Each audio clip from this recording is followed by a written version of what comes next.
Hi, I'm Cash, and welcome back to Cash Talks Football.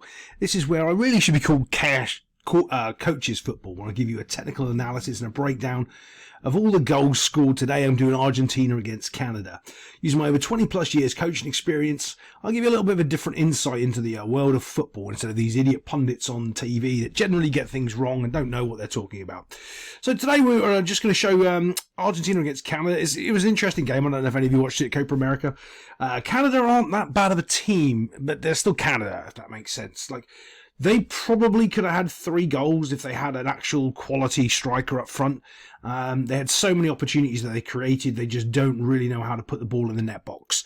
It's very, very interesting. But I want to show you this because Messi does this little pass through here. He actually creates both these goals doing a similar sort of thing.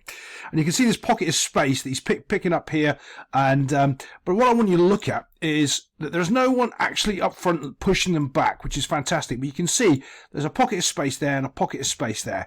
As I move this on, that's going to come apparent. Now the ball gets pinged around a little bit, not much has really changed. But Messi's right here picking up the ball. And this is interesting because what a lot of strikers don't do is they don't come in the 2 yards and then go. What they do nowadays, they come in and expect the ball to their feet here, and then they try to do something.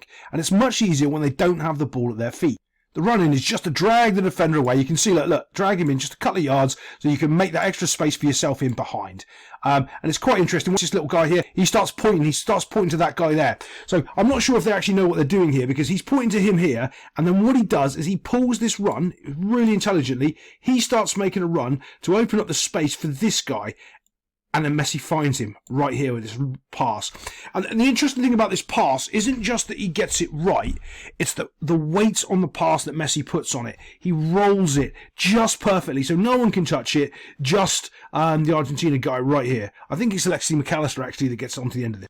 I am going to play this little next bit. The reason, one of the main reasons I don't play everything so you can see it is because I do get copyright struck quite a lot on the channel for doing that. As I've mentioned before, I am going to start doing longer reactions and clips and real coaching sessions on Patreon. I'm trying to make that as cheap as possible. I have to charge $1. I want to make it free, but they won't even let me do that.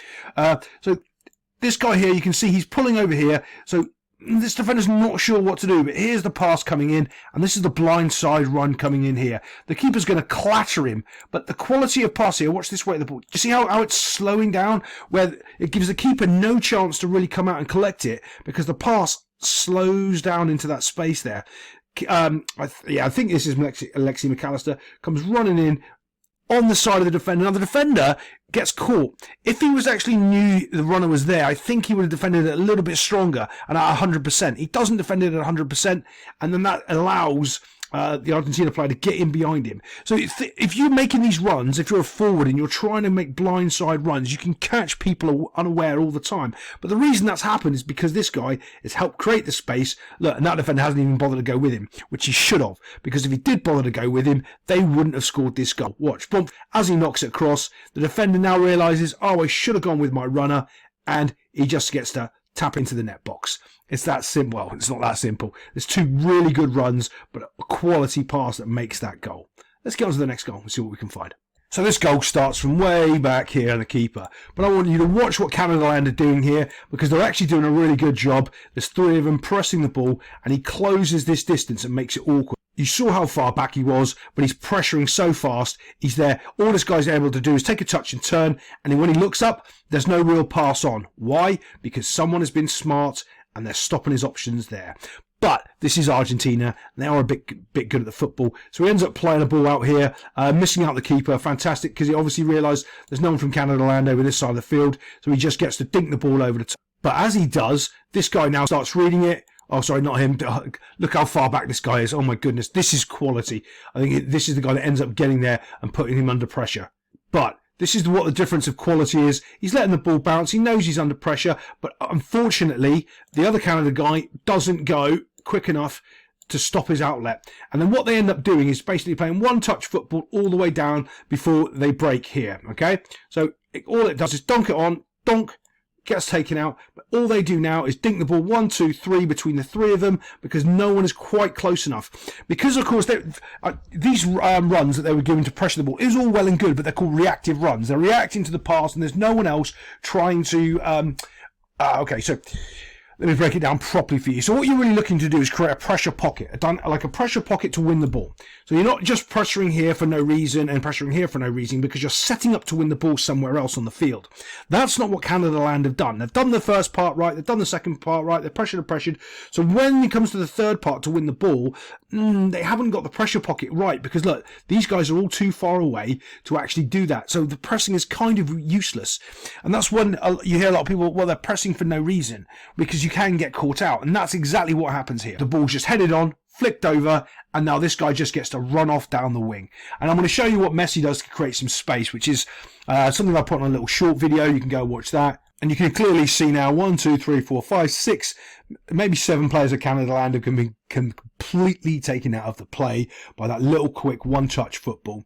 There's a huge thing that I talk about one-touch football, when and where you can play it and why you don't play it in certain areas, because it telegraphs the move so easy. And the reason you take a touch is to stop the ball and make the player react to you. Yeah, but we'll cover that another time. As they're running through here, you can see it's just a foot race, and everyone is trying to get back and defend. So that's their mindset. They're running back to defend their goal. And they're kind of not really worried about the ball, because they're kind of hoping that this guy's tracking with them as well. Because also, remember, this is the halfway line. He's not going to shoot and score from here. So they're just trying to get back and defend, keep their shape as quickly as they can, and recover from being out of position and being beat. Now, if you were smart, you'd already notice what I'm going to talk about, because Messi hasn't even bothered to run. He's kind of just stood still in the middle of the field, let everybody run past him.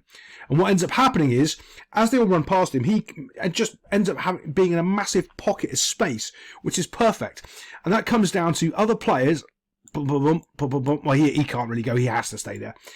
Just being unaware of their surroundings. Like, this guy doesn't need to track back here. He can just kind of go half in between. He doesn't want to get too close. I don't think Messi's going to beat him for pace anymore. I'm not sure the old man's really got that much in him, but but he can just drop just a little bit, but not too much, so it doesn't give Messi this massive area of space when he receives the ball. Do you see that little stutter step he's done there?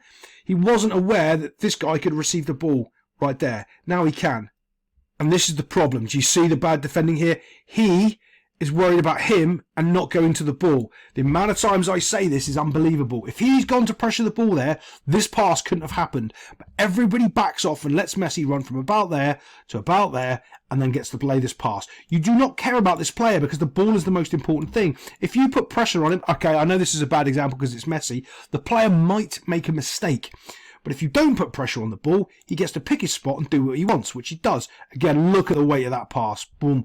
Rolling it on the floor. Not too hard, not too soft. And that's what makes the keeper not be able to come anywhere near the ball, because of the weight of the pass. And it's almost a carbon copy of the pass for the first goal. And then, bloop, put it past him into the net box. Other than that, if you like what you see, give us a like and a subscribe. And I'll see you next time on Cash Talks Football.